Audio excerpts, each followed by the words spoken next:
Buenos días, doctor Ernesto López. Soy el estudiante Angélico Rivadeneira Álava y el día de hoy vamos a estar estudiando lo que es el nervio maxilar y el nervio mandibular, que son ramas del quinto par craneal o del nervio trigémino.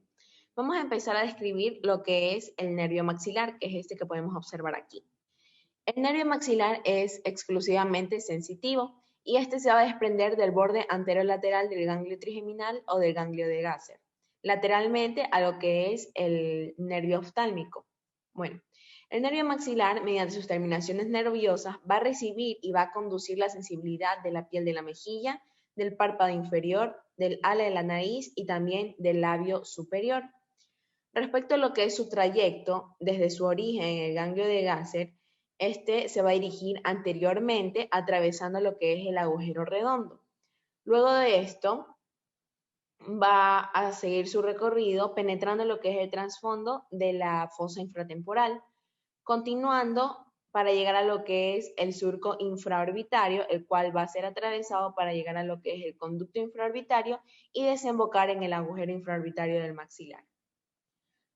Respecto a lo que son sus relaciones, en el cráneo, este nervio maxilar va a pasar por un desdoblamiento de la dura madre a lo largo y lateralmente de lo que es el seno cavernoso. La otra relación que podemos destacar es aquí en la fosa infratemporal y en su trasfondo. Este nervio se va a encontrar situado en la parte superior de esta cavidad y va a pasar superiormente a lo que es la arteria maxilar, que va a discurrir por aquí. Además, también se va a encontrar superior y lateralmente a lo que es el ganglio pterigopalatino, el cual va a estar conectado mediante el nervio pterigopalatino. Y la otra relación se da aquí en el surco y en el conducto infraorbitario, ya que el nervio maxilar al momento de atravesar este surco se pasa a llamar nervio infraorbitario y este va a ir acompañado de la arteria infraorbitaria. Este nervio maxilar se va a encontrar separado de la órbita mediante una lámina de desdoblamiento del periósteo, que este va a cubrir lo que es el surco infraorbitario, la pared inferior del surco y también el conducto que lo va a separar de lo que es el seno maxilar. Bueno, ahora vamos a pasar a describir lo que son los ramos colaterales del nervio maxilar y los ramos terminales también. Bueno, dentro de lo que son los ramos colaterales vamos a encontrar cuatro. Tenemos al ramo meningio, o también conocido como ramo meningio medio, al nervio cigomático, al nervio pterigopalatino y a los ramos alveolares superiores. Y a los ramos terminales, que sería el nervio infraorbitario con sus ramificaciones. Vamos a empezar a describir lo que es el ramo meningio o el ramo meningio medio, que es este que observamos aquí. Este ramo meningio medio se va a desprender del nervio maxilar antes de su salida del cráneo por medio del agujero redondo. Y este se va a distribuir por la dura madre y va a ir acompañado por lo que es la arteria meningia media. Luego tenemos al nervio cigomático, que es este que podemos observar aquí.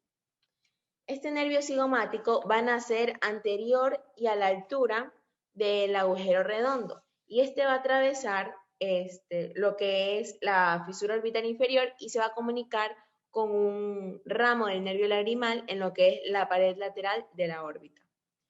Bueno, del asa comunicante se van a desprender lo que son ramos lagrimales que van a ir destinados a lo que es la glándula lagrimal y al nervio temporocigomático, que este nervio va a nacer a la altura del borde inferior del músculo rectolateral y va a penetrar en el agujero cigomático orbitario, y de ahí va a dar varios ramos. Bueno, este nervio cigomático va a dar dos ramos. Tenemos al nervio cigomático temporal y al nervio cigomático facial. El nervio cigomático temporal se va a distribuir en lo que es la piel de la región temporal y a veces este se va a llegar a comunicar con un nervio temporal profundo anterior, que es una rama del nervio mandibular. Luego tenemos el nervio cigomático facial, que este simplemente va destinado a lo que son los tegumentos del pómulo. El siguiente ramo colateral es el nervio pterigopalatino. Este nervio pterigopalatino se va a desprender del nervio maxilar en lo que es el trasfondo de la fosa infratemporal. Este se va a dirigir inferior y medialmente para pasar anterior y lateralmente a lo que es el ganglio pterigopalatino. Luego de esto, este va a dar varios ramos. Primero tenemos al ramo orbitario, que es este que observamos aquí. Este ramo orbitario se va a desprender del nervio pterigopalatino a la altura del ganglio pterigopalatino. Luego va a entrar a lo que es la órbita, atravesando las suturas de la pared media de la órbita para llegar a lo que es la mucosa, el seno esfenoidal y también a las celdillas etmoidales posteriores. Luego tenemos al nervio nasal posterior superior, que son estos de aquí. Luego de que se desprende lo que es el nervio pterigopalatino, va a penetrar lo que son las cavidades nasales y ramificarse en lo que es la mucosa del cornete superior y del cornete medio. El siguiente ramo es el nervio faríngeo, que es este que observamos aquí. Este simplemente se va a dirigir hacia posterior, pasando por lo que es el conducto palatovaginal para llegar a lo que es la mucosa nasofaríngea. Luego tenemos a los nervios palatinos mayores y menores, que los vamos a observar con una imagen más adelante. El siguiente ramo a describir es el nervio nasopalatino, que es este que observamos aquí. Este nervio nasopalatino o esfenopalatino se va a introducir en lo que son las cavidades nasales, va a descender, va a atravesar lo que es el agujero esfenopalatino para pasar a alojarse bajo la mucosa del paladar duro. Por el tabique nasal, este nervio va a penetrar en lo que es el conducto incisivo para terminar en la mucosa de la parte anterior del paladar duro. Y en esta imagen podemos observar de mejor manera lo que es el nervio faríngeo.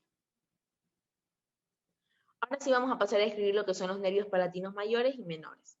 Los nervios palatinos mayores son estos que observamos aquí. Estos nervios van a descender, van a atravesar lo que es el conducto palatino mayor. Antes de esto, en su camino va a dar un ramo a lo que es el cornete inferior. Luego de haber atravesado lo que es el conducto palatino mayor, este va a pasar a ramificarse en lo que es la mucosa del paladar y también en lo que es el paladar duro. Posterior a estos nervios palatinos mayores vamos a encontrar los nervios palatinos menores, que son estos que observamos aquí. Estos nervios van a descender, van a pasar por el conducto palatino mayor y se va a pasar a ramificar, los cuales van a estar inervando a ciertas estructuras.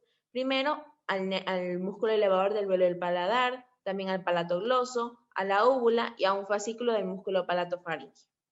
Aquí podemos observar a lo que es el nervio nasopalatino, saliendo de lo que es el conducto incisivo. Aquí observamos al palatino mayor y acá al palatino menor. Y por último tenemos a los ramos alveolares superiores, en donde vamos a encontrar un ramo alveolar superior posterior, un medio y un anterior. Empezamos con el posterior. Este nervio alveolar superior posterior se va a desprender del nervio maxilar, va a descender por la tuberosidad del maxilar, va a atravesar lo que son los orificios alveolares para llegar a lo que son los molares y los premolares superiores. Mediante lo que es el plexo dentario superior, este nervio va a estar inervando lo que son todos los molares y también la mucosa del seno maxilar. Luego tenemos al nervio alveolar superior medio, que es este que observamos aquí, y este es inconstante. Se va a desprender del nervio infraorbitario, va a descender por el espesor de la pared anterolateral del seno maxilar hasta llegar a lo que es la parte media del plexo dentario superior. Y por último tenemos el nervio alveolar superior anterior, que es este que observamos aquí. Este va a nacer del nervio infraorbitario, va a descender por el conducto alveolar superior anterior y se va a distribuir por las raíces correspondientes de los incisivos y del canino. Este ramo se va a comunicar posteriormente con lo que es el plexo dentario superior. Luego tenemos a las ramas terminales del nervio maxilar. Bueno, las ramas terminales prácticamente es el nervio infraorbitario, el cual ya les había explicado que desde su salida del conducto infraorbitario, este se va a dividir en numerosos ramos terminales. Aquí los podemos observar. Tenemos a los ascendentes o palpebrales que van destinados a lo que es el párpado inferior. Tenemos a los descendentes o labiales que van destinados a la mucosa y a la piel del labio superior. Y tenemos a los mediales o nasales que van destinados a lo que son los tegumentos de la nariz. Bueno, y eso fue todo respecto al nervio maxilar. Ahora vamos a pasar a describir al nervio mandibular, que es este que observamos aquí y acá. Bueno, este nervio mandibular es sensitivo motor, ya que es el resultado de la reunión de dos raíces. Una que es más gruesa, que es la raíz sensitiva, y una que es más fina, que es la raíz motora.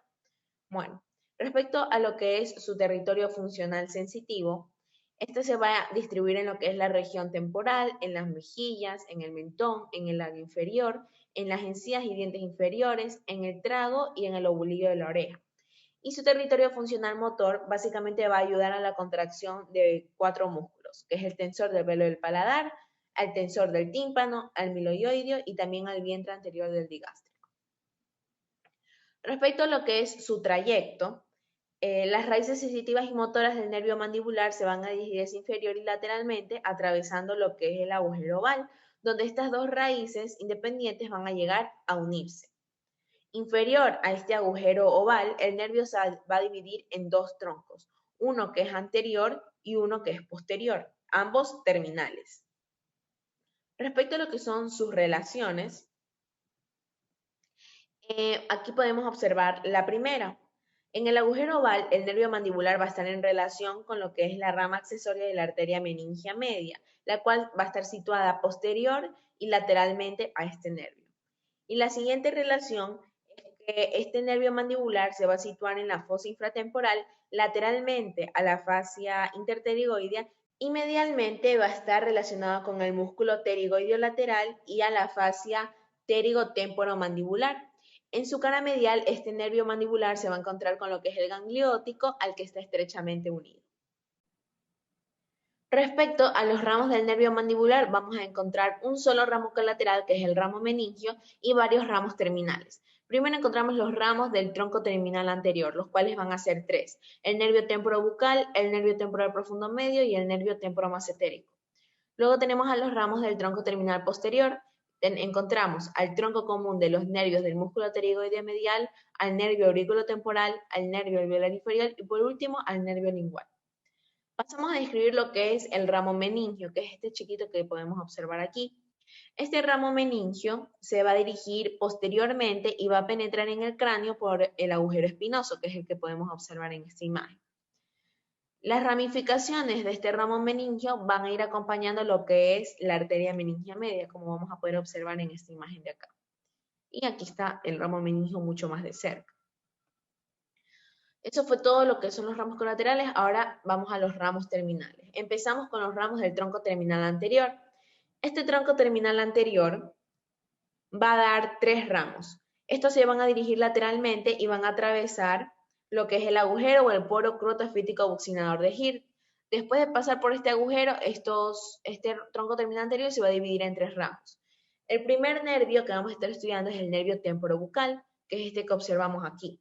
Este nervio se va a dirigir lateral, inferior y un poco anteriormente, pasando entre los 2 fascículos del músculo pterigoideo lateral, al cual va a estar inervando, y cuando llega a lo que es la superficie lateral de este músculo se va a dividir en 2.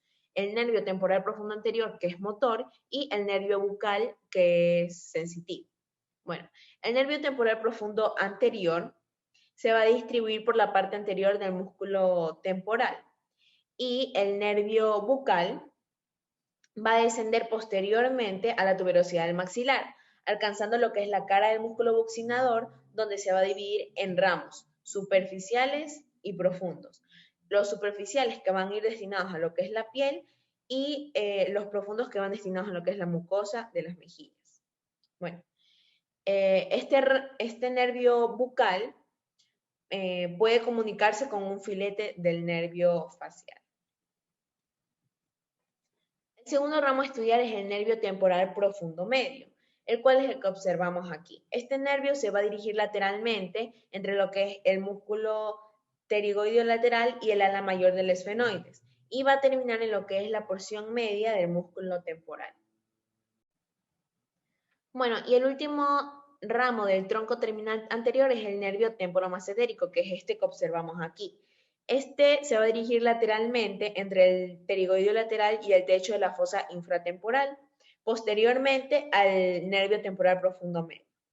Bueno, al llegar a este nivel de la cresta infratemporal, el nervio se va a dividir en 2 ramos, que los vamos a presentar a continuación. Tenemos al nervio temporal profundo posterior y al nervio macetero o macetérico. Bueno, el nervio temporal profundo posterior va a dirigirse hacia lo que es la porción posterior del músculo temporal y el nervio macetérico va a pasar por lo que es la escotadura mandibular para llegar al músculo macetero e inervarlo. Bueno, y continuando con los ramos terminales, tenemos a los ramos del tronco terminal posterior. El primero a describir va a ser el tronco común de los nervios del músculo pterygoideo medial, que es este que observamos aquí. Este tronco común va a ser muy corto y se va a dirigir medialmente, cruzando por el borde anterior del ganglio óptico, que es este que estoy señalando aquí. Y este tronco va a dar 3 ramos. El primero, el cual se va a dirigir hacia anterior, que es el nervio del músculo tensor del velo del paladar. Este tiene la función de inervar dicho músculo. Luego tenemos al nervio del músculo pterygoideo medial, el cual se va a desprender de este tronco, va a dirigirse hacia inferior y va a inervar al músculo pterygoideo medial. Y por último tenemos al nervio del músculo tensor del tímpano, que es este que estoy señalando aquí, el cual se va a dirigir hacia posterior para inervar dicho músculo. El segundo ramo a describir es el nervio auriculotemporal, el cual es este que estoy señalando aquí. Este nervio auriculotemporal va a dirigirse hacia posterior partiendo de 2 ramos, los cuales van a estar formando el ojal retrocondilio de Jugara. Para esto vamos a utilizar esta imagen acá. El ojal retrocondilio es este espacio que podemos observar aquí. Va a estar limitado medialmente por el ligamento esfenomandibular y lateralmente por el cóndilo de la mandíbula. Según Rubier, este ojal retrocondilio va a estar atravesado por la arteria meningia media. Sin embargo, en otras literaturas menciona que por aquí también va a estar pasando lo que es la vena maxilar y la arteria maxilar. Bueno, continuando con el recorrido, con el trayecto del nervio auriculotemporal, este se va a dirigir hacia posterior, penetrando lo que es la región parotidia, pasando o ascendiendo anteriormente a lo que es el conducto auditivo externo y terminando mediante numerosos ramos en los tegumentos de la parte lateral del cráneo. Este nervio auriculotemporal va a estar dando varios filetes, los cuales van dirigidos hacia los vasos meningios medios y temporales superficiales, a la articulación temporomandibular, a la parótida, al conducto auditivo externo, a la membrana del tímpano y a la oreja. También va a estar comunicándose con lo que es el ganglio óptico, con el nervio alveolar inferior, la parótida, los ramos temporales del nervio facial, el plexo nervioso de la arteria carótida externa y el nervio infraorbitario. El otro ramo del tronco terminal posterior es el nervio alveolar inferior, que es este que estoy señalando aquí. Este nervio alveolar inferior es el nervio más voluminoso del nervio mandibular y este se va a dirigir en sentido inferior y va a ir acompañado de la arteria alveolar inferior penetrando en lo que es el conducto mandibular. Este nervio puede presentar 2 disposiciones. La primera, y que es la más frecuente, es cuando el nervio discurre con los vasos alveolares inferiores en el conducto hasta el agujero mentioniano y de aquí se va a dividir en lo que son sus ramos terminales. Y la otra disposición es cuando el nervio alveolar inferior se va a dividir desde su entrada en el conducto mandibular. Bueno, este nervio alveolar inferior va a contar con ramos colaterales y con ramos terminales. En los ramos colaterales encontramos al nervio miloioideo y también a los ramos dentarios inferiores. Bueno, el nervio miloioideo se va a separar un poco antes de la entrada de este nervio en el conducto mandibular. Se va a dirigir inferior y anteriormente a lo largo del surco miloioideo y va a estar inervando lo que es el músculo miloioideo y el vientre anterior del músculo digástrico. Aquí también lo podemos observar. Y el siguiente ramo colateral son los ramos dentarios inferiores, que es esto que observamos aquí, los cuales van a nacer en el conducto y se van a dirigir hacia lo que son las raíces dentarias molares y premolares. Y también va a estar dirigido a lo que es la encía correspondiente. Luego tenemos a los 2 ramos terminales, que es el nervio mentoniano y el plexo dental inferior. Bueno, el plexo dental inferior se dirige anteriormente y va a dar ramos a lo que es el canino, a los incisivos y a la encía correspondiente. Y por último tenemos al nervio mentoniano, el cual va a atravesar lo que es el agujero mentoniano y se va a dividir en numerosos ramos terminales, los cuales van destinados a lo que es el labio, a la mucosa y a la piel del labio inferior y al mentón. Aquí podemos observar de mejor manera lo que es el nervio alveolar inferior atravesando lo que es el conducto mandibular y dando sus ramificaciones.